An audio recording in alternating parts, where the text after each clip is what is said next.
Alright, so sample exam 4, 1 through 14. Number 1, we got asked us to do the limit as x approaches b, and we have b minus x on top, and we have radical x minus radical b on the bottom.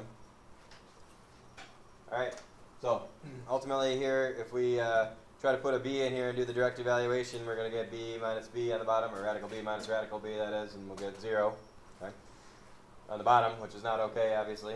So the question is, how do we remedy that?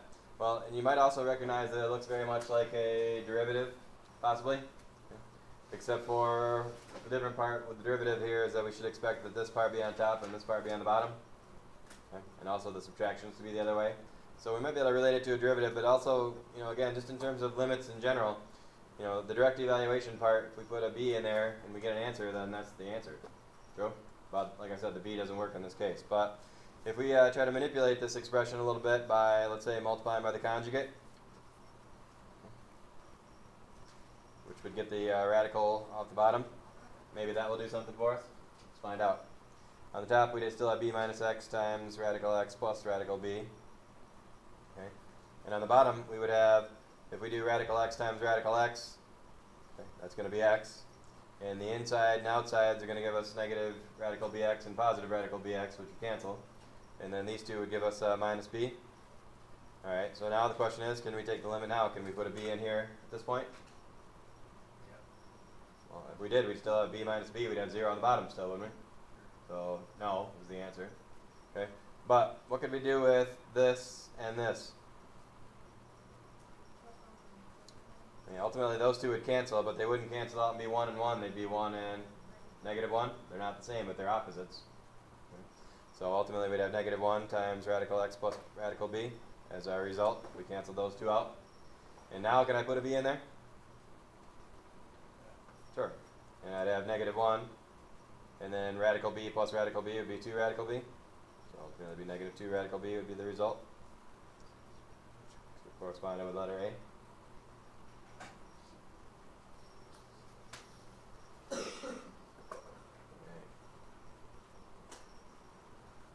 Alright, what else? 1 through 4.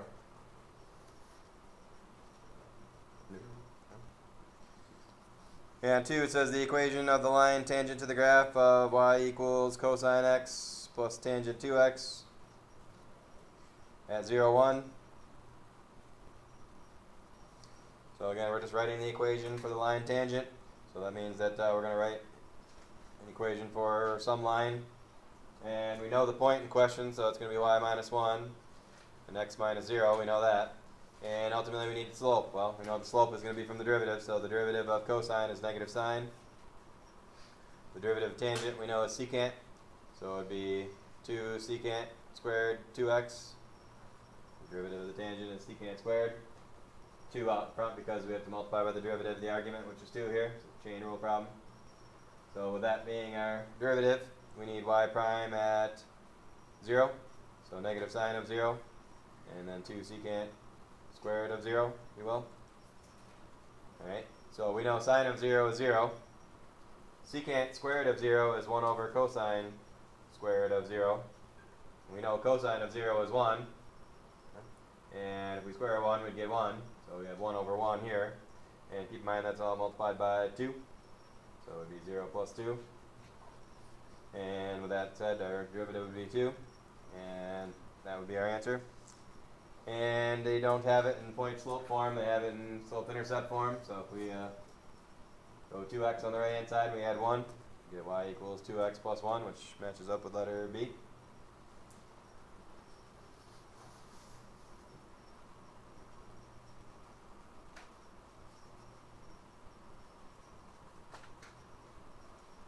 What else?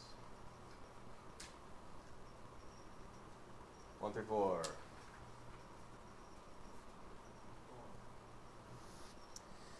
Number 4, they give us says 3 plus the absolute value of x plus 2 is our function. X minus 2, that is. And they want the derivative at 2.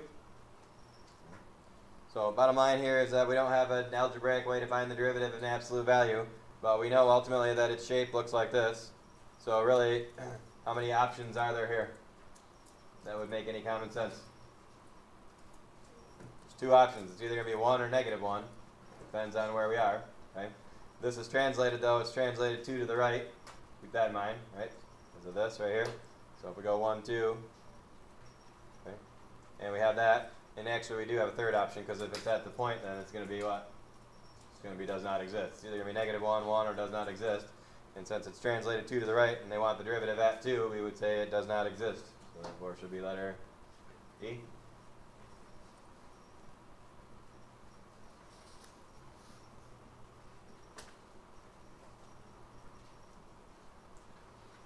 Okay, next group, 5 through 8.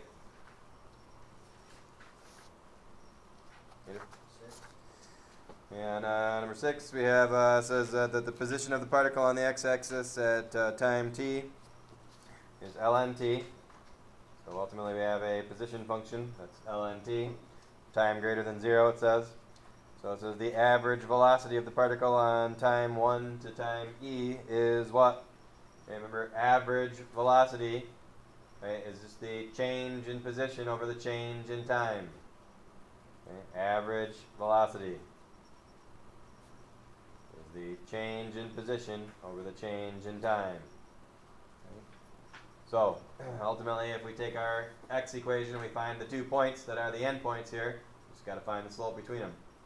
So that means that our first point in question is 1 ln 1, which is 1, 0, and then e ln e, which is 1. So we're going from 1 to e, it said. So 1 in the natural log is 0. E in the natural log is 1. So there's your 2 points. So if we find the slope, it's going to be 1 minus 0, e minus 1. So it'll be 1 over e minus 1.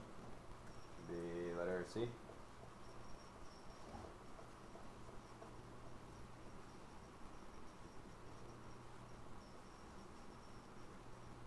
What else? Wait, what's the difference between average velocity, like average value, average value? Well, if we wanted the average value of the velocity function, we'd have to have a velocity function, number 1, which we could certainly find in this case. Okay. And if we wanted to find the average value of the velocity function, then we do the integral from, in this case it would have been 1 to e of the velocity function, divided by 1 over e minus 1. So, bottom line is if we're just looking for the average velocity, it's just the change in position over the change in time. What if we were looking for the average acceleration? It's the change in velocity over the change in time. Okay? The average acceleration. Okay. Alright. What else? Cody? 5, we have an integral from 3x plus 5 all squared dx, and we need to find the antiderivatives. It's an indefinite integral. So if we recognize that we have a chain rule issue here, if we let our u be 3x plus 5, our du here would be 3dx. And if we do our substitution here, we'd have u squared, and if we had 1/3 du, that would replace the dx that we have also. So we got to get rid of that, and we have to get rid of dx. So we'd have du here, 1/3 out in front. So we'd have 1/3 u cubed over 3. And so we'd have ultimately u cubed, which is 3x plus 5, cubed over 9 plus c. I guess corresponds with letter D.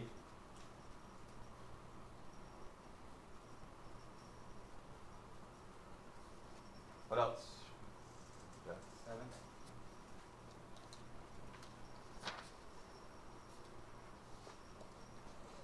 7 says e to the xy equals 2, and it says then at the point 1 ln 2, then dy dx is what? So we just need to find the derivative here. We have a function that can't be solved for y, so we should recognize it as an implicit differentiation problem. So if we start with the left side, if we implicitly differentiate that, we've got a question. That question is, what's the derivative of e to the xy? Well, we know the derivative of e to the anything is itself times the derivative of the argument. And you'll notice that the argument is a product.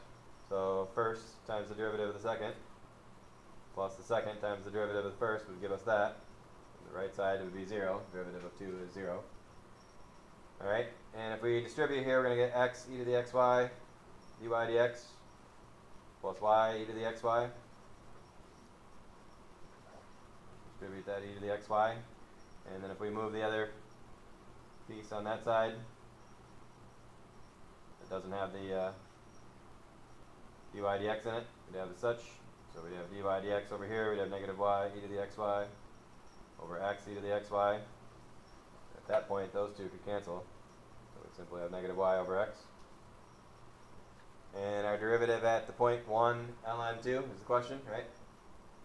So 1 ln 2 would be negative ln 2 over 1, which would be ultimately negative ln 2.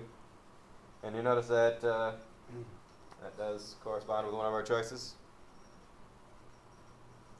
I wouldn't have been surprised if they gave this as a choice instead. So what would we have done to have to get that as our answer? Yeah, the negative 1 up on the 2 would make that a 1/2 argument. 2 to the negative 1 would be a half. So I wouldn't be surprised if that was the choice instead of that. It's pretty nice of them to give you that, and then you have to do any pre-calc work. Right? But either one of those would be valid answers in the multiple choice, I would say. Questions on any part of number 7? Wait, how does the negative number come If I take my negative and I put it on the argument, in? Oh, and then 2 to the negative 1 is 1/2. What else? 6 through 8, or 5 through 8. Number 8, we got 3x ln x. We just want to find the derivative, so it's just a product rule problem. So first times the derivative of the second plus the second times the derivative of the first. So this would just be 3 plus 3 ln x. And why is that not an option?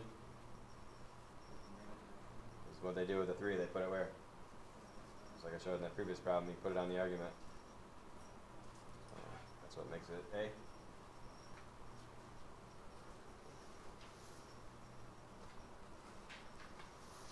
Alright, next group, 9 through 12.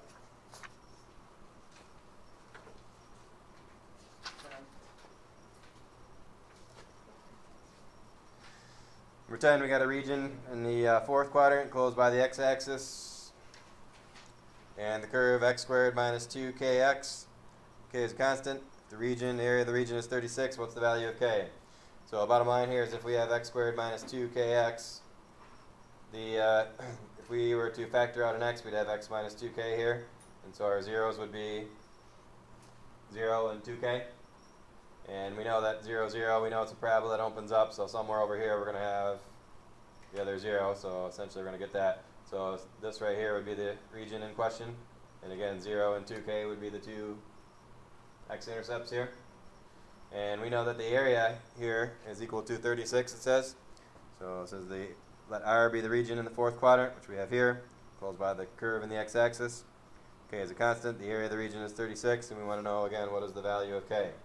So if we set up an integral here on 0 to 2k of our x squared minus 2kx dx, we know that that has to equal what?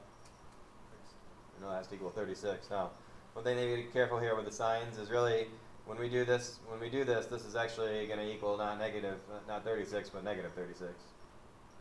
Bro, it's going to be in the fourth quadrant. So you can make that adjustment either now or later. You can make this equal to negative 36 if you want to, and then your signs will work out correctly. Should. But bottom line here is if we anti-differentiate x cubed over 3, this will be 2k x squared over 2. Get 0 and 2k. So if we put our k's in here, we're going to get 2k all cubed over 3. And those 2's will cancel out. And we'll just do that. So k times 2k all squared. There. Alright, and of course the minus 0 part is, those are both 0 since they both have x's in them, so we don't have to worry about that part. And then if we do the math on this, we're going to get 8k cubed over 3 minus, this here is going to be 4k cubed over 3. Which ultimately would be 4k cubed over 3.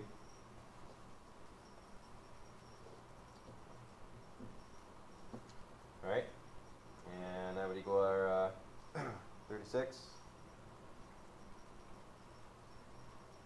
And if we do our multiplication, get 4k cubed, 108, 108, 27 if we divide. So k cubed equals negative 3. Right.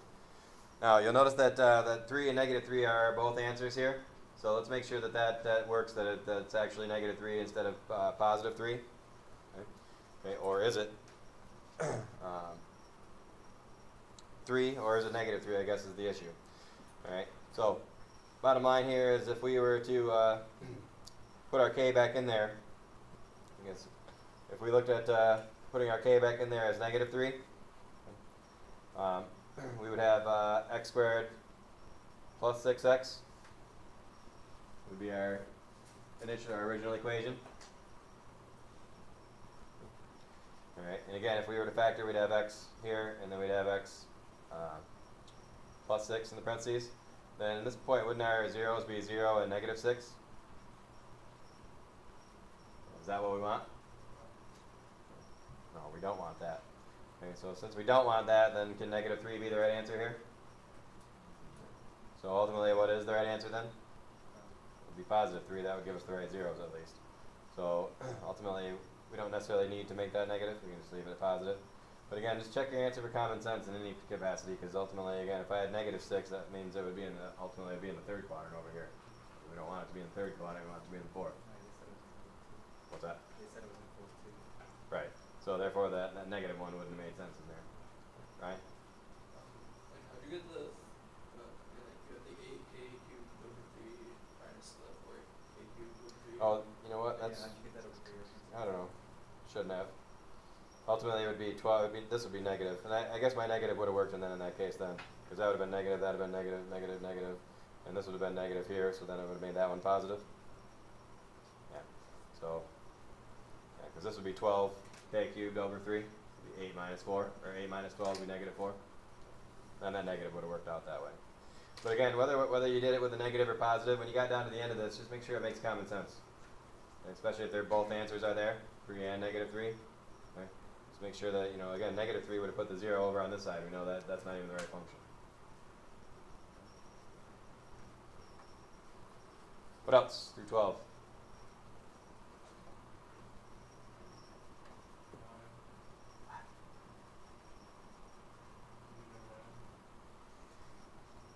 Number 9, we have negative 3 to 3 of x plus 2 dx. Again, recognizing that it's just an absolute value function. And we're going from negative 3 to 3. Then really, what's this a matter of finding? The two areas of these triangles, isn't it? So we know that if it's 0, 0 here, or negative 2, 0 here, negative 3, 1 here, it's a 1 by 1 triangle. So a 1 by 1 triangle would be 1 times 1 times a half, so that right there would be a half. And this one goes from negative 2 over to 3, which would be 5. And if I put a 3 into that function, I'd get 5, so it's 5 by 5. 1 half times 25 would be 12 and a half. So it would be 13 total.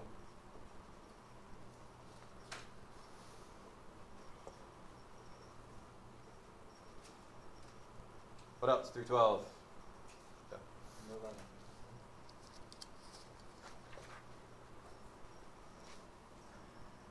11, we got f of x this time is e to the x minus 2x. And it says the minimum value of this function is what? Well, we know that it's a continuous function. There's no interval given here, so there's no endpoints to check. So bottom line, it could have a minimum. A minimum could occur here when the derivative is equal to 0. So ultimately, the derivative here then would be e to the x minus 2. So the question is, if we set that equal to 0, we'd be answering the question, when does e to the x equal 2? So if we natural log both sides, we'll get ln 2 here. And just to double check here, if we were to take our derivative function here and put our ln 2, which is our only critical point on the number line, we go ln 2 here, we know ln 2 is going to be, we know ln 1 is 0. So if we put something like, say, ln 1 in here, okay, we would get our derivative here would be what? So if I did, really anything, if I put, I can use 0, that's totally fine. It'd be to the left of ln 2, wouldn't it? Okay. So if I put a 0 in here, e to the 0 would be 1. 1 minus 2 would be negative, which is good because I want this ultimately to be a minimum. If I put anything bigger than ln 2 in there, like say 1 for instance, okay, we would get e minus 2. 2.71 minus 2 would be positive.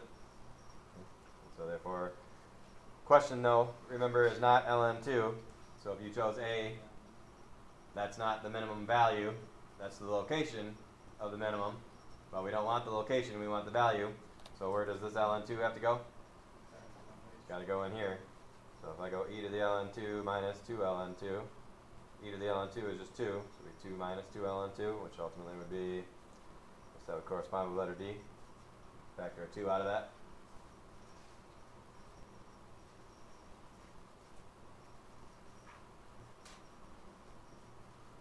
What else through 12?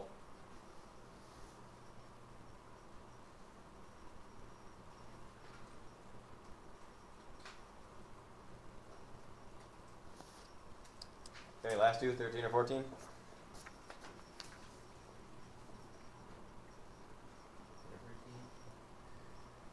13, we got a table that has values of x for this g function. It's got g values and g prime values, and it tells us that f is defined by x cubed plus 3x. And g and its derivative have values in the table, and then they define h to be f of g of x. And we want to know h prime at 2. So ultimately, you got to recognize that it's just a chain rule problem here. If we need to find the derivative at 2, we need to find the derivative in general. So h's derivative we know is going to be the derivative of the outside function evaluated at the inside function times the derivative of the inside function, which is ultimately that in the function notation, f prime at g of x times g prime of x. And so if we want that at 2, we're going to need f prime at g of 2, g prime at 2. So let's start with the inside out here. What's g of 2? According to the table, it's what? So according to that table, it's 1. So f prime at 1 then is what we have here. And what's g prime at 2? It's 3. So that's simply 3. The only other issue is we got to figure out what's that. Once we figure that out, we can multiply by 3 and be done. Well, we need f prime at 1. Well, f prime we got to calculate. That's going to be 3x squared plus 3. And at 1, what's f prime at 1? If I put a 1 in here, I'm going to get 3 plus 3, which is 6. So that can be replaced by 6. We know that's 3 already, so the final answer should be that, which is not there. What we did run something wrong then. X. Oh, wait. No. X squared plus 3x. Oh, x squared, not x cubed. There we go. So that would actually be just 2x then, 2x plus 3. So that value is actually 5 then. So instead of a 6. So if that's a 5, that would be 15 then total. That matches up with D. And I believe that's correct. Good. So, alright. Questions on number 13. Anything else on the first 14? Before we move on to the next part. Okay. Number 14. We have, again, the table of values here. We got f and f prime values. And we know that g is defined as 1 over f, and we want g prime at 2. So if we have g defined as such, and we want to find the derivative of g at any point, we're going to find the derivative of g in general. So g prime here, we recognize that we have two options here. We could either do the quotient rule, since we have a quotient between 1 and f of x, or if we wanted to write f of x all to the negative 1, we could do that and use the chain rule if we wanted to as well, couldn't we? No. It's really up to you on which one you do. I'd probably use the chain rule for me. I'd have negative 1 times f of x to the negative 2 times f prime at x, which would ultimately give me negative f prime on the top and f x all squared on the bottom. So I'd probably do it that way if it were me. If you want to do the quotient rule, you're going to get the same answer as long as you do perform the quotient rule correctly. but that's the way I would do it if it was me, like I said. So bottom line is we're going to know g prime at what? 2 again? 2, yeah. So the top we have f prime at 2. F prime at 2 according to the table is -4. So we'd have -4, be 8 on top, or 4 on top. And then f at 2 is -8. Square that, we get 64. So you get 1/16 then. Reduce that. And that'll do it. Questions on any of the steps there?